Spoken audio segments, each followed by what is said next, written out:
Para ulama kita senantiasa mengambil manhaj dari Al-Quran. Sebelum mengerjakan sesuatu, dikeluarkan dulu keutamaannya. Ini kelihatan sederhana tapi penting. Keutamaan ini, kalau bisa kita keluarkan dulu, kalau mampu dituliskan. Supaya memotivasi kita kalau mengerjakan ini yang kita raih. Itu minimal kalau sedang malas-malas, ketika melihat itu lagi, itu muncul lagi motivasi yang kuat. Makanya seringkali di ayat Al-Quran itu, amalan bersanding dengan keutamaan. Misal infak tuh, ya. Ketika menyebutkan infaknya, keutamaannya dulu disebutkan. Quran surah kedua, ayat 261. Mathalul ladzina yunfiquna amwalahum fi sabilillah kamathali habbatin ambatat sab'a sanabil fi kulli sumbulatin mi'atu habbah wallahu yudha'ifu liman yasha wallahu wasi'un 'alim. Perumpamaan orang yang infak di jalan Allah Subhanahu wa taala. Perhatikan baik-baik, seperti orang yang menanam satu benih. Dari benih itu satu nih, dihitungnya satu dulu. Jadi kalaupun ada 1 rupiah Anda berikan, itu hitungannya bukan 1. Ambatat sab'a sanabil, dari 1 ini tumbuh 7. Fi kulli sumbulatin mi'atu habba, setiap 7-nya ada 100 benih baru. 1 kali 7 kali 100, 700 nilainya. 700 nilainya. Dan itu pun batas minimal, bukan batas maksimal. Karena ayatnya belum selesai, sering dipotong sampai sini, belum selesai. Wallahu yudha'ifu liman yasha. Dan Allah akan melipat gandakan tanpa batasan bagi siapa yang dikehendakinya. Kata sebagian pakar tafsir, maksud yang ayat terakhir ini adalah orang yang tak pernah berhitung, maka Allah akan berikan tanpa hitungan. Tapi kalau dia ngitung, ya sesuai hitungan itu diberikan. Infak misalnya, 1 juta masukin. Sampai kotak infak tuh gak geser-geser. Tuh, 2, 3 juta. Tapi dihitung sama dia. Alhamdulillah, kali 700, punya catatan sendiri. 7 juta. Walaupun gak dia upload, punya catatan, Allah kasih. Begitu dioper 1 lagi, Masya Allah, ingin seperti yang 1 juta itu. Tapi gak ada. Cuman dia gak pernah berhitung. Tapi keikhlasannya sangat dalam. Yang dia punya cuma 500 rupiah. Itu pun logam. Dia masukkan dengan hati-hati, supaya bunyinya pun gak kedengaran orang lain. Sampai masuk tuh lembut sekali, kayak landingnya itu soft gitu. Bagus. Dan dia nggak pernah berhitung, nggak pengen orang tahu. Itu lipat gandanya, yudha'ifu liman yasha, dilipat gandakan oleh Allah tanpa batasan. Bisa jadi dia masukkan 500, lipat gandanya bisa 1 juta, 1 miliar, 1 triliun dan sebagainya. Allah Taala adam. Nah, kenapa dimasukkan itu? Banyak nanti keutamaan istighfar. Rajin istighfar bisa dapat surga seluas langit dan bumi. Quran surah ketiga 133. Wasari'u ila maghfiratin min rabbikum wa jannatin arduhas samawati wal ardh u'iddat lil muttaqin. Disusul lagi dengan amalan lain.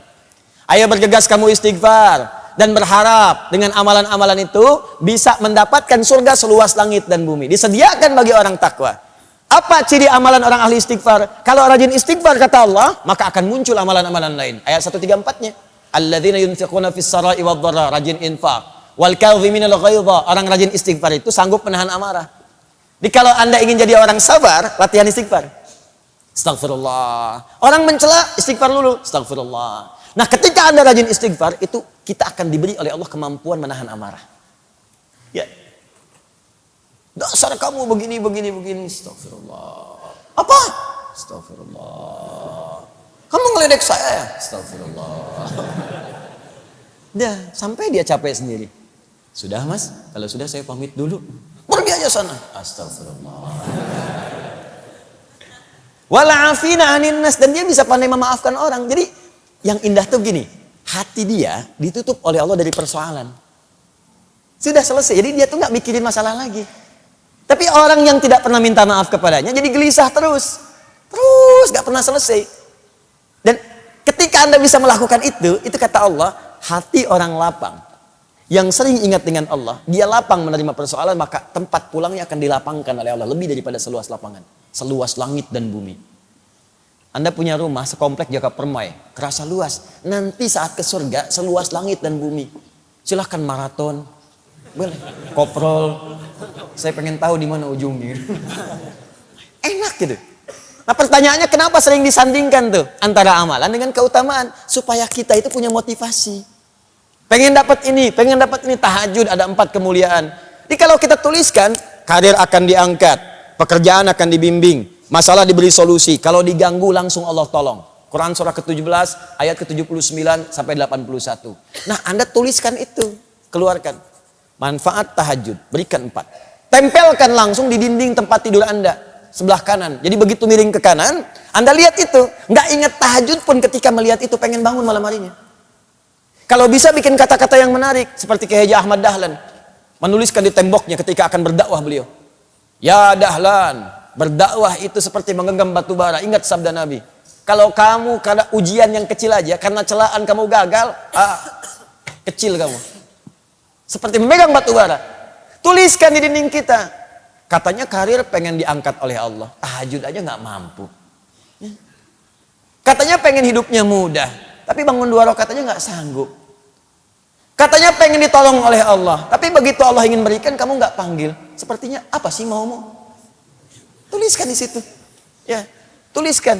Di situ aku kadang merasa sedih padamu. Catat tuh. Tulis di tembok kita. Begitu dituliskan seperti itu, malam bangun. Itu manhaj namanya. Langsung antum setting alarm kan? Bangunnya bismillah jam 3, bangun. Alarm 2:04, 2:30, 2:45. Ya, supaya tertata rapi. Alarm 2:15 mematikan alarm 2:30. Alarm 2:30 matikan alarm 2:45. 15 menit kan ada persiapan. Jangan dikira orang bangun tuh langsung sadar, kan duduk dulu. Duduk, ngantuk, begini dulu kan, tahan-tahan. Ya, begitu sadar jam 6. Awal-awal begitu, lama-lama makin cinta, nanti bangun lebih awal lagi. Nah, ini keutamaan dimunculkan, makanya jangan heran para ulama kita itu sebelum menampilkan isinya, tampilkan keutamaannya dulu. Apa keutamaan menuntut ilmu? Supaya nanti kalau sedang malas-malas, maaf ya, kalau ada tantangan pekerjaan lain, kita bisa prioritaskan, tuliskan. Menuntut ilmu ini keutamaannya, meringankan beban hidup, memberikan solusi, jawaban semua didengar, doa-doa dikabulkan. Tuh, malaikat mengaminkan, dosa-dosa diampuni. Jadi begitu kita mau tinggalkan, kita mikir lagi. Duh, jangan-jangan kalau saya pergi ke mall tinggalkan taklim, saya meninggal di mall, dosa belum diampuni.